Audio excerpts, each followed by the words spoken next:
Hello everyone, I'm Jessica Blackbird. Please like, share, and subscribe. You guys, liking and sharing is a free way to help grow my channel. Please help me out. Thank you. This is Richard Brandon Coleman. He is the ex-husband of TD Jakes' oldest daughter, Cora Jakes Coleman.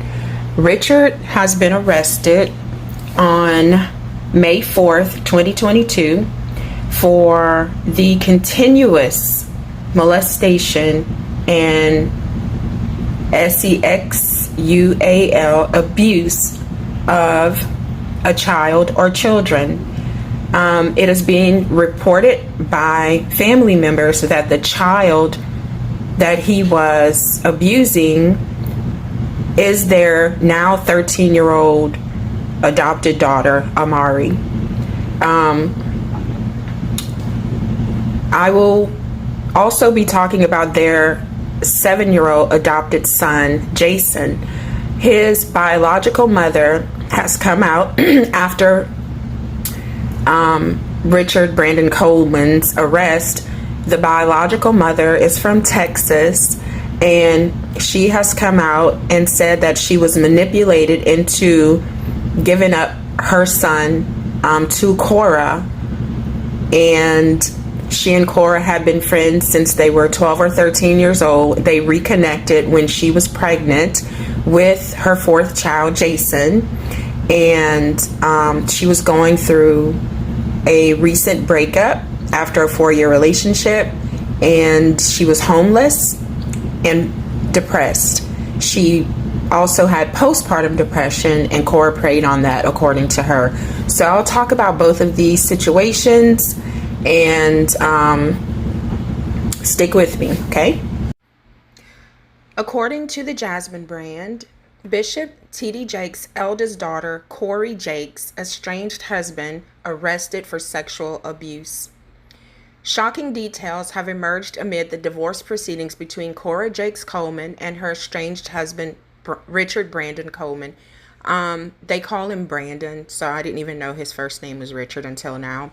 Cora Jakes, 34, is a pastor, author, and the eldest daughter of T.D. Jakes, 64. Her father, T.D. Jakes, is a famous preacher, author, and filmmaker who has a reported net worth of $20 million. According to Larry Reed Live, Cora Jakes' husband, Richard Coleman, was arrested on child molestation charges.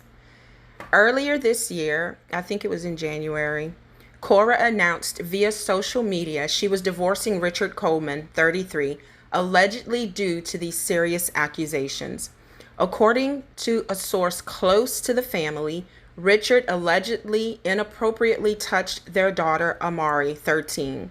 The source claimed that it is possible that there was something farther than touching that took place. Richard was arrested earlier this month on the night of May 4th for sexual assault. On top of that, after the allegations surrounding Richard surfaced, the mother of their adopted son, Jason, 7, took to social media with more accusations against the well-known couple. In a video shared online, the woman tearfully broke her silence, alleging Cora and Richard used manipulation tactics to take her child. She also fears that her child was harmed in their care following Richard's arrest.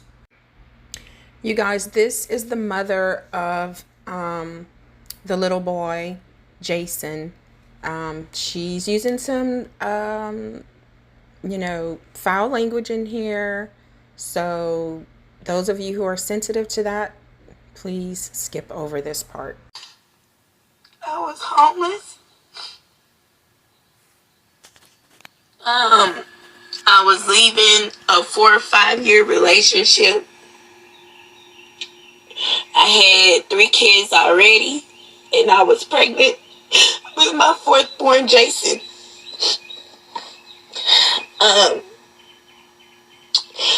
When we got reacquainted, she told me that she'll be there to help me. She told me that she was only there to help me.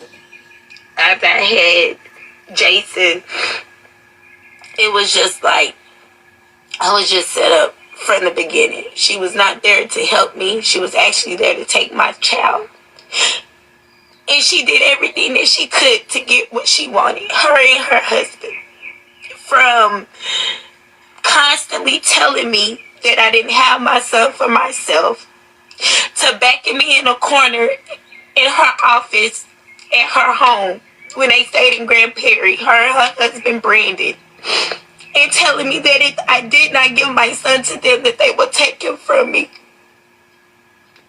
Making me feel like I was inadequate to take care of one child, although I already had 3 kids. Making it seem like she was there to help me, but the whole time she was planning and conniving to take my son Jason. After I had my son Jason, because while I was pregnant with Jason, I was depressed. Mentally, physically, spiritually, I was fucking depressed. You understand what I'm saying? So when I had Jason, I went into postpartum depression. I never dealt with that in my whole entire life or having children. I never dealt with postpartum depression. I didn't know what it was. I didn't know how to deal with it. I just know that I was dealing with it. You know, and she took that and she prayed on my vulnerability to the point where she had me in front of a fucking MacBook recording and asking me questions, talking about it was counseling, but it wasn't counseling, because later on down the line, a few years later, she would then use that evidence against me in court when I went to fight for my son. Okay? She used that shit against me. Okay? What was supposed to be for healing, what was supposed to be for ministry, what was supposed to be for all of that, she used it against me in court to take my son, okay? Now, I don't know many mothers that's dealt with postpartum depression, but that shit is fucking real, okay? It causes you to be detached from your child. It causes you to feel like, you know, maybe you don't love your child. You know, this shit is real. And in my case, it caused a detachment. Not that I didn't love him, but I didn't feel close and connected with him because of the postpartum depression, not because of who I am as a mom. And that bitch prayed on that shit. And when you fight against people with money, and I'm talking about real money, that shit is hard as fuck. I represented myself in trial by myself, and I had to sit up there and come to the agreement because I didn't know how to fight no more.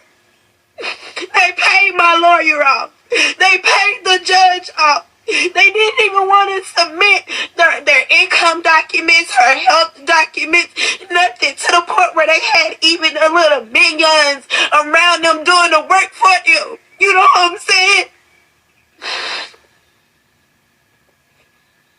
That girl, for a whole year straight after I had my baby, did whatever she could to put it in my head that my baby was not for me, to the point where she brought down a so-called prophet by the name of Gaylena, okay? And they performed this whole little, I call it an exorcist now. They had me laying on the floor, speaking in tongues over me, pouring oil over me. Then she comes up with this elaborate story talking about I didn't have Jason for myself, that I had Jason for Cora and Brandon Coleman. According to the Christian Post, a spokesperson for Cora Jakes Coleman called online allegations that she manipulated a vulnerable Texas mother into giving up her child for adoption slanderous, while insisting that all adoptions made by the 34-year-old divorcee were legally executed. Despite slanderous attempts to smear Cora Jakes, her children were properly adopted through a multi-year process with numerous checks and reviews. This process is afforded to anyone in the United States of America, and there was no preferential treatment given to Cora. Any claims to the contrary are false and defamatory, the spokesperson said. As adoptions are bound by law, the applicable documents and court proceedings preclude detailed public commentary.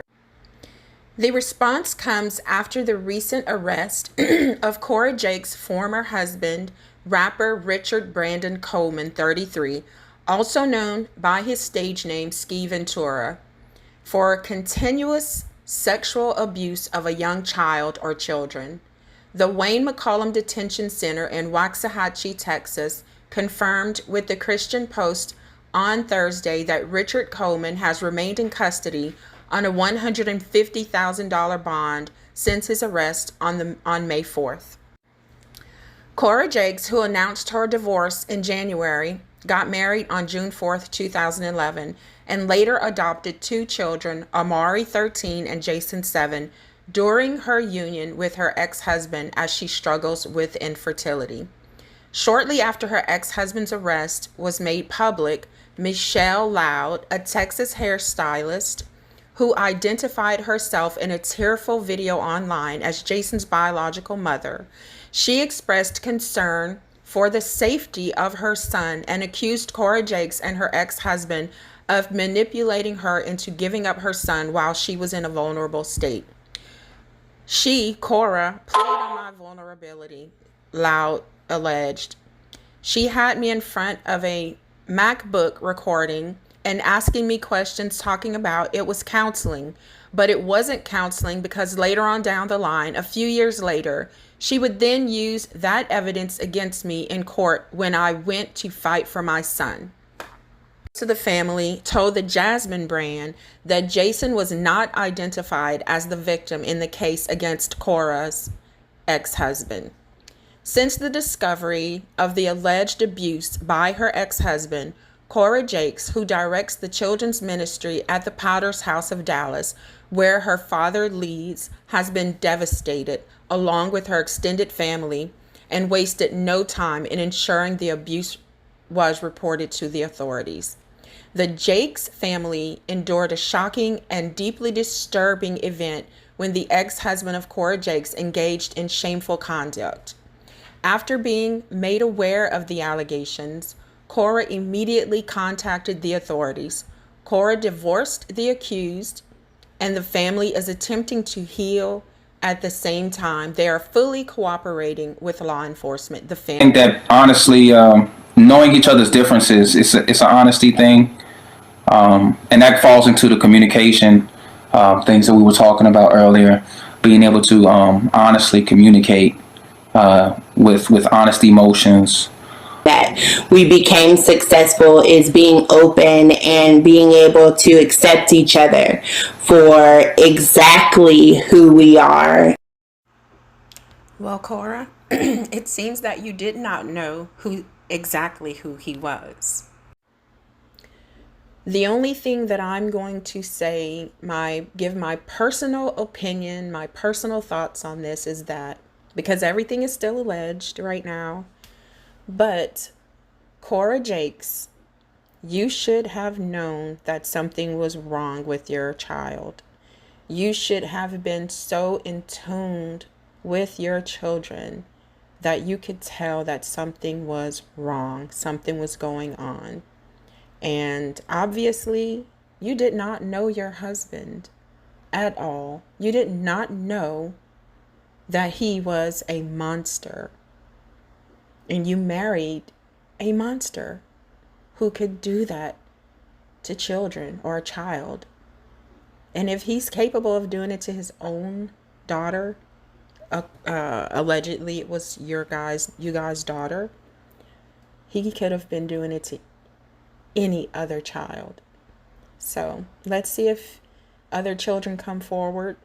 And if he is found guilty of this horrendous act, I hope he gets the book thrown at him. So I'm going to leave the links below to the Michelle Cloud, the mother of the 7-year-old Jason. I'm going to leave links to her videos so that you guys, because it's very long and there are a lot of bad words. So you guys can go and listen to what she's saying about what happened between she and Cora Jakes. So you'll have a broader picture of what she's accusing them of. So be sure to go and look at those, and let's talk about this in the comments below. Let me know what your thoughts are on this case, and we'll follow it and see where it goes. Thank you guys. Like, share, and subscribe, and keep the little girl in your thoughts and prayers. Lift her up because she's going to need it.